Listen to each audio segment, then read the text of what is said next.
പശ്ചിമ ബംഗാളിലടക്കം 3 സംസ്ഥാനങ്ങളിൽ പൗരത്വ നിയമം വഴി പൗരത്വം നൽകിയെന്ന് കേന്ദ്ര സർക്കാർ.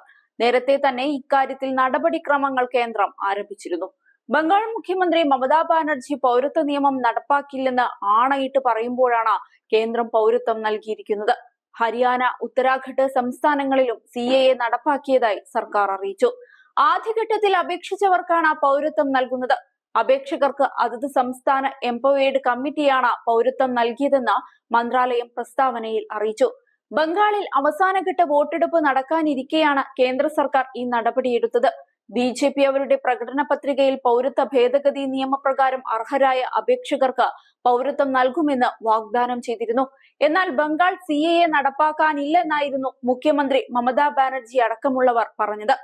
ബംഗാളിൽ പ്രചരണത്തിലടക്കം CAA ശക്തമായ വിഷയമായിരുന്നു. 2019 കൊണ്ടുവന്ന പൗരത്വ ഭേദഗതി നിയമത്തിന്റെ ചട്ടങ്ങൾ ഈ മാർച്ചിലാണ് സർക്കാർ പുറത്തുവിട്ടത്. വീണ്ടും പ്രതിഷേധങ്ങൾ ഇതിന്റെ പിന്നാലെ വന്നിരുന്നു. അപേക്ഷകൾ പരിഗണിക്കാൻ ജില്ലാതല സമിതിയും ഇത് പരിശോധിക്കാൻ സംസ്ഥാനതല സമിതിയും രൂപീകരിക്കാനായിരുന്നു നിർദ്ദേശം. പൗരത്വം നൽകുന്നത് സെൻസസ് ഡയറക്ടർ അധ്യക്ഷനായ കേന്ദ്ര സമിതിയാണ്. പ്രതിപക്ഷം ഭരിക്കുന്ന സംസ്ഥാനങ്ങൾ ഇതിനോട് സഹകരിച്ചിരുന്നില്ല. ഹിന്ദു, ജെയിൻ, ക്രിസ്ത്യൻ, സിഖ്, ബുദ്ധിസ്റ്റ്, പാഴ്സി വിഭാഗക്കാർക്കാണ് പൗരത്വം നൽകാൻ കേന്ദ്ര സർക്കാർ പറഞ്ഞത്. ബംഗാളിൽ തിരഞ്ഞെടുപ്പ് പ്രചരണത്തിനിടെ BJP CAA ശക്തമായി ഉന്നയിച്ചിരുന്നു. ബംഗാളിൽ നുഴഞ്ഞുകയറ്റക്കാർ വർദ്ധിക്കുന്നതായി മോദി ആരോപിച്ചിരുന്നു. തൃണമൂലിന്റെ കീഴിലാണ് അവർ വളരുന്നത്. ന്യൂനപക്ഷങ്ങൾക്ക് പൗരത്വം നൽകുന്നതിന് എതിരാണ് തൃണമൂൽ. എന്തിനാണ് അവർ CAA ഇത്രയധികം എതിർക്കുന്നത്? എന്തിനാണ് അവർ CAA കുറിച്ച് ഇത്രയധികം കള്ളം പറയുന്നതെന്നും മോദി ചോദിച്ചിരുന്നു. ഹിന്ദുക്കളും മാട്ടുവ വിഭാഗവും ബംഗാളിൽ താമസിക്കാൻ സംസ്ഥാന സർക്കാരിന് താല്പര്യമില്ലെന്നും മോദി ആരോപിച്ചിരുന്നു. തൃണമൂൽ ഒരു വിഭാഗത്തെ പ്രീണിപ്പിക്കാനാണ് ശ്രമിക്കുന്നത്. ഭരണഘടനയെ അവർ പരസ്യമായി ആക്രമിക്കുകയാണ്. അവർ ദളിതുകൾക്കും പിന്നോക്ക വിഭാഗക്കാർക്കും സംവരണം നൽകിയിരിക്കുകയാണ്. ബംഗാളിൽ സംവരണം കവർന്നെടുത്തിരിക്കുകയാണ്. മുസ്ലിങ്ങൾ വ്യാജ OBC സർട്ടിഫിക്കറ്റുകൾ ഇവിടെ നൽകുന്നുണ്ടെന്നും പ്രധാനമന്ത്രി ആരോപിച്ചു. താൻ മരിക്കാൻ തയ്യാറാണ്. എന്നാൽ BJP CAA പോലുള്ള നിയമങ്ങൾ ബംഗാളിൽ നടപ്പാക്കില്ലെന്ന് മമതാ ബാനർജി ആരോപിച്ചിരുന്നു.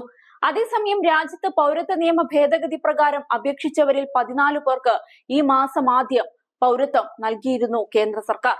ന്യൂഡൽഹിയിൽ കേന്ദ്ര ആഭ്യന്തര സെക്രട്ടറി അജയ് കുമാർ ഭല്ലയാണ് അപേക്ഷിച്ച ആദ്യ സംഘത്തിന് പൗരത്വ സർട്ടിഫിക്കറ്റ് നൽകിയത്.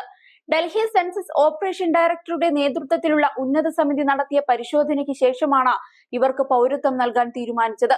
ഈ വർഷം തന്നെ പൗരത്വ നിയമം നടപ്പാക്കുമെന്ന് കേന്ദ്ര ആഭ്യന്തരമന്ത്രി അമിത്ഷാ പ്രഖ്യാപിച്ചിരുന്നു.